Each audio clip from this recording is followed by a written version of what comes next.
Hello YouTube world, I'm back making a part 2 of this because what I found out when I started sanding, I've got places where my poly's still there and it still feels rough, and like both on the grooves, but my middle raised.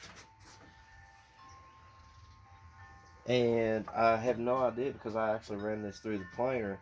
But now I'm going to actually flatten this, and that's going to take a lot. And the reason why I keep on bringing up the sanding is because if you don't have, you can have the prettiest project you ever made, but if you don't have the right feel for it, the right connection to it, it's almost like you just wasted your time. I've seen that happen. This was a perfect example where, I was just learning what I was doing. I think I sanded it with maybe one up to 120. And after that, I thought, well, hey, this looks good. It looks smooth. And then 6 months later, I start feeling my glue ups, and I'm like, I don't know what's going on. So that's the reason why I keep on pushing that. I'm probably doing more sanding videos right now to emphasize that point. This is supposed to eventually turn into a fine woodworking channel, doing the extraordinary things, the nice things, as opposed to pine. And that's kind of a difference between a woodworker and a fine woodworker.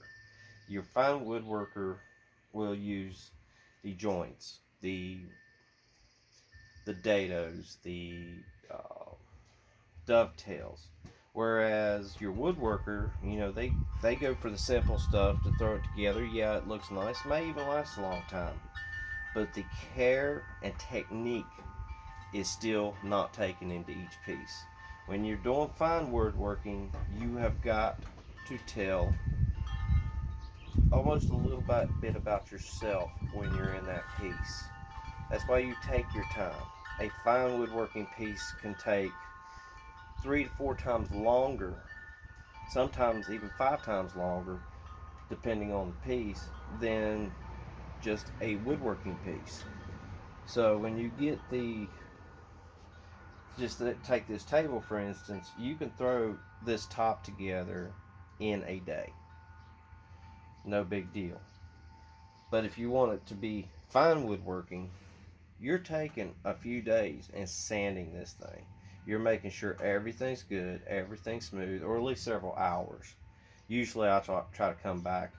You'll spray it, let it set overnight, and then come back. So I'd still say a few days, unless you get some fast drying stuff. But even then, I'd still recommend waiting.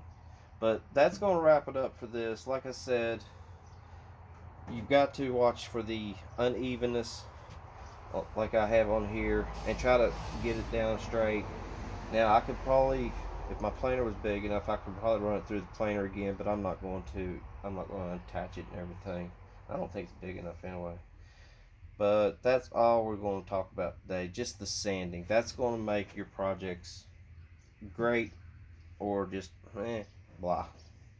Anyway, if you, like I said, if you had any questions, this will be part 2. I'm going to upload both of them tonight, and we'll see what we get there. We're going to try to get on a schedule, maybe 2 times a week or something like that. I've got so much going on right now between shop build, projects for people, redoing house stuff, and pest control business. I don't know when I'm going to have time, so I'm going to try to get on some sort of schedule.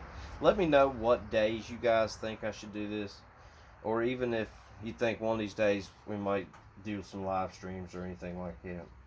Anyway, that's all for now. Take care. Bye bye.